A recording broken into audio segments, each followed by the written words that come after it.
Dear student, मैं Kunj Bihari Jindal YouTube channel पर आपका हार्दिक अभिनंदन करता हूँ। आज लेकर आए हैं कक्षा 10 सब्जेक्ट मैथमेटिक्स एक्सरसाइज 18 प्रायिकता। कल हम लोगों ने प्रायिकता की परिभाषा एवं प्रायिकता के सूत्रों के बारे में क्या की चर्चा की। इसमें बताया था सम संख्या किसे कहते हैं, विषम किसे है, अभाज्य संख्या क्या होती है, ताश की पत्ती में कितने पत्ते होते हैं। दूसरा बताया था पासे को फेंकने पर कितने अंक होते हैं, सिक्के को उछालने पर कितनी घटनाएं प्राप्त होती है। आज हम यहाँ से प्रश्नावली 18.1 के बारे में अध्ययन करेंगे। यहाँ से है प्रश्नावली 18.1। इसका पहला क्वेश्चन क्या है, एक पासे को फेंकने पर 4 से बड़ा अंक आने की प्रायिकता ज्ञात करो। एक पासे को फेंकने पर आपसे पूछा है, एक पासे को फेंकने पर 4 से बड़ा अंक आने की प्रायिकता। 4 से बड़ा अंक चीज आपको देखना है पासा है कितना, एक। और कल मैंने आपको बताया एक पासे को उछालने पर कुल परिणाम क्या होते हैं, तो आपको पता है कुल परिणाम होते हैं उसके अंदर 6।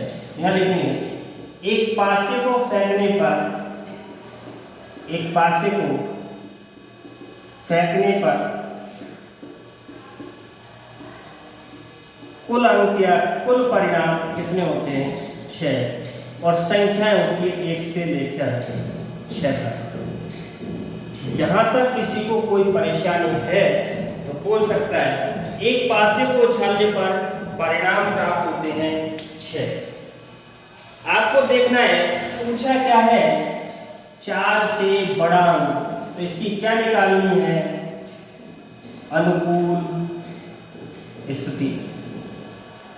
4 से बड़ा अंक आने की आपको देखना है 4 से बड़े कौन कौन से अंक हैं, तो 4 से बड़ा अंक तो है एक तो 5 और एक कौन है 6। ये इसकी क्या कहलाती है, अनुकूल स्थिति। 1 और 1 2 इसकी अनुकूल स्थिति है। तो आपको निकालनी है 4 से बड़ा अंक आने की प्रायिकता, आने की प्रायिकता। और प्रायिकता का सवाल है, इसकी सूत्र क्या है, अनुकूल स्थिति बटे कुल परिणाम। अनुकूल स्थिति है कितनी, इसकी अनुकूल स्थिति कितनी है 2, कुल परिणाम कितने हैं 6। 2 से काट दिया 2 एकम 2, 2 तिया 6, तो प्रायिकता आई 1/3। ये पहले प्रश्न की क्या है प्रायिकता, एक पासे को फेंकने पर 4 से बड़ा अंक आने की प्रायिकता 1/3 कितनी होगी, 3 होगी।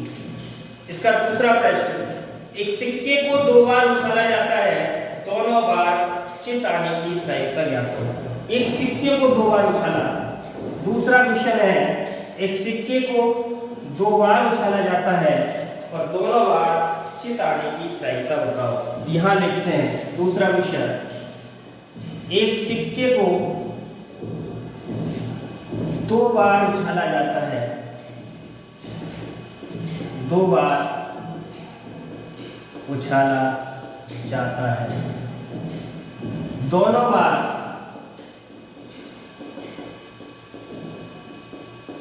चित आने की प्रायिकता कुछ, चित आने की प्रायिकता ज्ञात कर।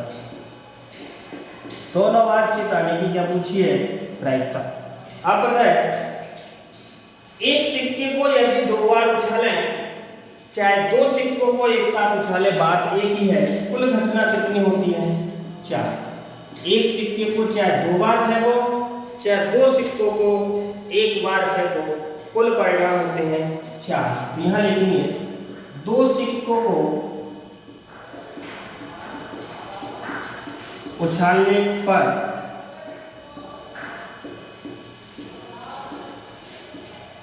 कुल परिणाम। आप पता है एक सिक्के पर दो, दूसरे पर दो, कुल परिणाम कितने हैं? 4। मैंने बताया 2 बार संग्रह 2 बार गुणा करें। स्थिति कल बताई थी, पहले पर h, दूसरे पर h, दूसरे पर हेड, तो पहले पर t। मैंने बताया एक पर हेड होता है, दूसरे पर टेल होता है, 2 सिक्के हेड और टेल। मैंने बताया इस h का पहले इससे गुणा कर दो, hh, फिर h का इससे गुणा कर दिया, hd, फिर t बचा, t का s से कर दिया तो क्या आ गया? th, फिर क्या आ गया? t और t का t से गुणा किया तो क्या आ गया? t और t। इस प्रकार से इसके कितने परिणाम बनते हैं? 4। पूछा क्या है? दोनों बार क्या आना चाहिए?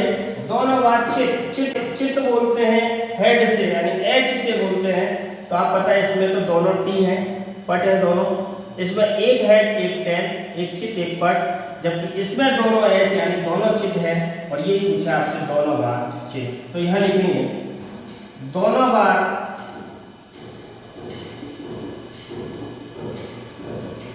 चित आने की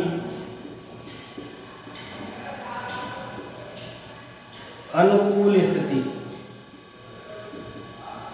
कितनी बने? ए। कौन कौन बनी? एच और एच। कुल परिणाम पता है, कुल परिणाम कितने हैं?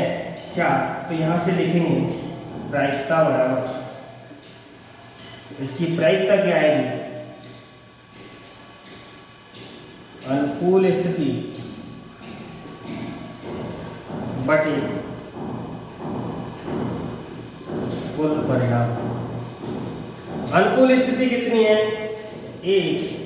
कुल परिणाम कितने हैं? 4। तो इसकी प्रायिकता क्या होगी? 1/4। यानी 2 सिक्कों को एक बार उछाले या एक सिक्के को 2 बार उछाले तो दोनों बार चित आने की प्रायिकता होगी कितनी? 1/4। इसका अगला प्रश्न है 1 से 17 तक प्राकृत संख्याओं में से एक संख्या का यादृच्छिक चयन किया जाता है। यादृच्छिक का मतलब होता है अपनी इच्छा के अनुसार चयन किया जाता है। प्रायिकता ज्ञात करो। यह एक अभाज्य संख्या है, आपको दे रखा है 1 से 17 तक की प्राकृत संख्या दी, उनमें से एक संख्या चुननी है और वो संख्या होनी चाहिए अभाज्य संख्या। तो यहां से देखें कि कुल आपको संख्याएं कितनी दी है? कुल संख्याएं, कुल संख्याएं का मतलब होता है कुल परिणाम। कुल परिणाम दिया आपको 1 से 17 तक की संख्या, इसका मतलब संख्या कितनी दी? 17। संख्या है आपकी 17। कौन कौन सी है? 1 से शुरू है और किस पर खत्म है? 17 पर। 1 से और 17 तक की संख्या है। इनमें से आपको चुननी है अभाज्य संख्या। यहां से लिखे अभाज्य संख्या आने की अनुकूल स्थिति। आप पता है अनुकूल स्थिति मैंने आपको बताई, अभाज्य संख्या उसे कहते हैं जिसमें या तो 1 का भाग जाए या संख्या स्वयं का भाग जाए। और वो संख्या चुननी किसमें से है? 1 से और 17 में से चुननी है। वो संख्या कौन कौन सी होगी आपको पता है। ऐसी संख्या कौन कौन सी है? अभाज्य संख्या होगी। सर्वप्रथम मैंने बताया सबसे छोटी अभाज्य संख्या कौन सी है? 2 है। 2 में 1 का और 2 का भाग जाता है। 3 में 1 का और 3 का भाग जाता है। 5 में 1 का और 5 का भाग जाता है। 7 में 1 का और 7 का भाग जाता है। 11 में 1 का और 11 का भाग जाता है। 13 में 1 का और 13 का भाग जाता है। 15 भाज्य है। 17 1 का और 17 का भाग जाता है। 19 अभाज्य है लेकिन लेंगे नहीं क्योंकि कहाँ तक दे रखी संख्या? 17 तक दे रखी है। इसलिए संख्याओं को केवल कहाँ तक लेना है? 17 तक लेना है। यहाँ से प्रायिकता निकालें तो प्रायिकता बराबर क्या होगी? क्योंकि अभाज्य संख्या की आपसे पूछी थी अनुकूल स्थिति, वो अनुकूल स्थिति आई कितनी? 1 2 3 4 5 6 7। तो इसकी अनुकूल स्थिति है कितनी? 7। यहाँ तक यदि किसी को कोई परेशानी हो बोल सकते हो। अनुकूल स्थिति इसकी है कितनी? 7। यहाँ तक किसी को कोई परेशानी, इसकी अनुकूल स्थिति कितनी है? 7 है। तो इसकी प्रायिकता क्या आएगी? अनुकूल स्थिति बटे अनुकूल स्थिति बटे कुल परिणाम। अनुकूल स्थिति कितनी है? 7। कुल परिणाम यानी कुल संख्याएं कितनी है? 17। तो इसका जो आंसर होगा वो होगा 7/17। यहां तक किसी को कोई परेशानी? अगला चौथा प्रश्न, एक सिक्के के लगातार 3 उछालों में एकांतरतः चित या पट आने की प्रायिकता ज्ञात करें। एक सिक्के की 3 उछालों में, एक सिक्के को चाहे 3 बार उछालो चाहे 3 सिक्कों को एक साथ उछालो, प्राप्त परिणाम 8 होंगे। क्योंकि एक सिक्के पर 2 अंक होते हैं तो 3 बार उछालने पर 2 गुणा 2 गुणा 2 कुल मिला के कितने परिणाम होंगे? 8।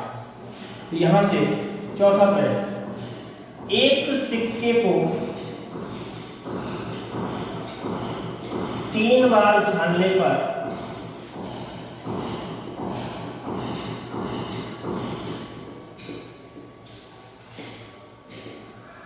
कुल परिणाम आप पता कितने? 2 2 के 3 बार गुना कर देंगे, कुल परिणाम कितने होंगे? 2 दूना 4 और 4 दूना 8। आपसे पूछा है एकांतरतः चित या पट, तो सबसे पहले तो इसकी स्थिति बनाए। एक सिक्के को 3 बार, तो आपको पता है तीनों पर क्या आए शुरुआत में? H आया, हेड आया, दोबारा क्या आया? टेल। टेल मैंने बताया ये घुमा इधर आया, H गया पीछे, तो क्या स्थिति बनी? H T H। ये T आगे आ गया, H गया पीछे, तो क्या स्थिति बनी? T H H। 4 परिणाम हुए। जब एक T लगाया 3 बार घुमा, यहां से अब लगाएंगे 2 T, ये भी कितनी बार घूमेगा? 3 बार। ये T आया आगे, H गया पीछे, तो क्या स्थिति आई? T H T। T आगे आया, H गया पीछे, तो क्या स्थिति आई? T T H। 2 T 3 बार घुमा, तो अब कितने T होंगे? 3 T होंगे। और आपको पता है कुल परिणाम भी कितने हैं? 8। और बनी हुई स्थिति भी कितनी है? 8। आपसे पूछा है एकांतरतः चित या पट। यहां से लिखेंगे एकांतरतः चित या पट आने की अनुकूल स्थिति, अनुकूल स्थिति। एकांतरतः का मतलब क्या है? 1 प्लस अंतर, इसका मतलब उसमें अंतर होना चाहिए 1 का। जैसे समझे, यदि पहले हेड आ गया तो दोबारा क्या आना है? टेल। अंतर होना चाहिए, ये नहीं कि हेड के बाद हेड आ जाए, इसमें तो कोई अंतर है ही नहीं। अंतर होना चाहिए किसी का, तो हेड के बाद क्या होना चाहिए? टेल। फिर इसमें अंतर होना चाहिए, टेल नहीं आएगा, फिर क्या आएगा? हेड। इसमें अंतर है क्या? इसमें तो अंतर है, इसमें तो अंतर है, दोनों ही H। इसमें अंतर नहीं है, जबकि इसमें क्या है? अंतर है। हेड के बाद टेल, टेल के बाद हेड। तो यहां से देखा है एकांतरतः चित या पट, जिसमें अंतर होना चाहिए। इनमें कोई अंतर नहीं, इसमें कोई अंतर नहीं, दोनों हेड आ गए। इसमें अंतर है, हेड के बाद टेल, फिर टेल के बाद हेड। एक तो ये स्थिति बन गई। कौन सी? H T H। दूसरी, इसमें कोई अंतर नहीं, पीछे इसमें कोई अंतर नहीं, इसमें अंतर है, ये बन गया टेल हेड टेल। इसमें अंतर नहीं, इसमें अंतर नहीं, तो कुल स्थिति कितनी बनी है इसकी? 2। तो यहां से प्रायिकता क्या आई निकलकर? प्रायिकता बराबर अनुकूल स्थिति बटे कुल परिणाम। अनुकूल स्थिति है कितनी? अनुकूल स्थिति है 2। कुल परिणाम कितने हैं? 8। 2 से काट दिया, 2 एकम 2, 2 चौके 8, 2 एकम 2, 2 चौके 8। इसकी प्रायिकता आई 1/4। सीधा सा प्रश्न है, एकांत अर्थ है चित्र या पट आने की प्रायिकता लिखिए। तो इसकी प्रायिकता कितनी आएगी? 1/4। अगला प्रश्न, एक अलीप वर्ष में केवल 52 रविवार होने की प्रायिकता बताइए। अलीप वर्ष में 52 रविवार होने की प्रायिकता। एक अलीप वर्ष में 52 रविवार होने की प्रायिकता बताइए। तो अगला प्रश्न 5वां, अलीप वर्ष में 52 रविवार होने की प्रायिकता ज्ञात करो। इधर समझना इस प्रश्न को। पहले तो ये समझें कि अलीप वर्ष है क्या, ये वर्ष कौन सी है। यहां से देखें 2 वर्ष होती है आपके पास, एक तो होती है अलीप वर्ष और एक होती है लीप वर्ष। इनमें अंतर क्या है?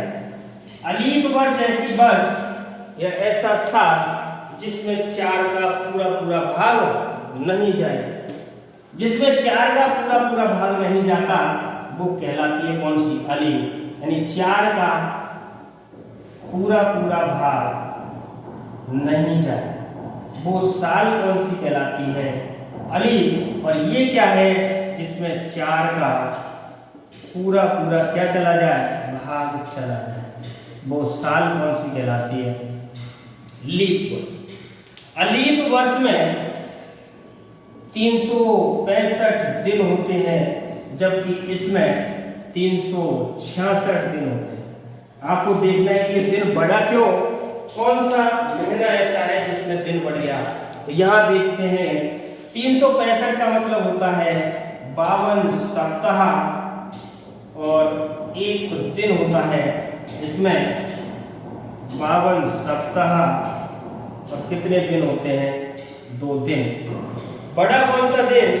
इसमें फरवरी, यहाँ लिख देते हैं। इसमें फरवरी कितने दिन की होती है? 28 दिन की। और इसमें फरवरी 29 दिन की होती है, क्योंकि फरवरी 4 वर्ष में एक बार 29 दिन की होती है। जिसमें 4 का पूरा भाग जाता है वो साल कहलाती है लीप, और जिसमें 4 का पूरा भाग नहीं जाता वो साल कौन सी कहलाती है? अलीप वर्ष। लीप वर्ष में 366 दिन, जबकि अलीप वर्ष में 365 दिन, अर्थात 52 सप्ताह 1 दिन, जबकि लीप वर्ष में 52 सप्ताह और 2 दिन। तो यहां से देखें, आपसे पूछा है अलीप वर्ष में 52 रविवार होने की प्रायिकता। कितने रविवार? 52। और 52 सप्ताह आपको दिए हैं, सप्ताह में रविवार तो होंगे, अर्थात 52 रविवार आपको दे रखे हैं और 52 रविवार होने की प्रायिकता पूछिए। रविवार है क्या? रविवार है बार, अर्थात सप्ताह के दिन रविवार के रखें। तो यहाँ पर कुल परिणाम कितने होंगे? यहाँ से लिखें कुल परिणाम कितने होंगे? 7 होंगे। क्यों? 52 रविवार, रविवार क्या है? सप्ताह के दिनों की संख्या को व्यक्त कर रहा है। तो यहाँ तो सप्ताह के दिन कितने हैं? 7। कौन कौन से होते हैं? पहला दिन होता है रविवार, दूसरा सोम, तीसरा मंगलवार, बुधवार, गुरुवार, शुक्रवार और होता है शनिवार। 7 दिन है। क्या पूछा है आपसे? 52 रविवार होने की प्रायिकता। सूत्र होता है इसका, सबसे पहले तो ये पूछा है 52 रविवार होने की प्रायिकता। तो इसकी क्या निकालने पहले, अनुकूल स्थिति। इधर समझना, आपको पता है अलीफ वर्ष, तो यहां लिखना चाहे तो लिख सकते हैं अलीफ वर्ष में 52 सप्ताह 1 दिन होते हैं। आप पता है जब इसमें 52 सप्ताह होते हैं तो 52 सप्ताहों में 52 रविवार तो होंगे, 52 सप्ताह के अंदर 52 रविवार तो होंगे, और पूछा भी 52 रविवार है, अर्थात अगला जो दिन है वो क्या नहीं होना चाहिए, रविवार। यदि रविवार होगा तो 52 में एक और जुड़ के कितने हो जाएंगे, 53। अर्थात 52 सप्ताह 52 रविवार आपके पास है, बचा हुआ एक दिन क्या नहीं होना चाहिए, रविवार। अर्थात इनमें से क्या नहीं आना चाहिए, रविवार नहीं आना चाहिए। तो रविवार नहीं का मतलब होता है हटाना। यदि रविवार को मैं हटा दूं यहां से तो कौन कौन बचेंगे, सोम, मंगल, बुध, गुरु, शुक्र और शनि। कितने दिन बचेंगे, 6 बचेंगे। कौन कौन बचेंगे, सोम, मंगल, बुध, गुरु, शुक्र और शनि। इनमें रविवार है क्या, नहीं है, तो यहां से प्रायिकता निकल करके आई, प्रायिकता बराबर अनुकूल स्थिति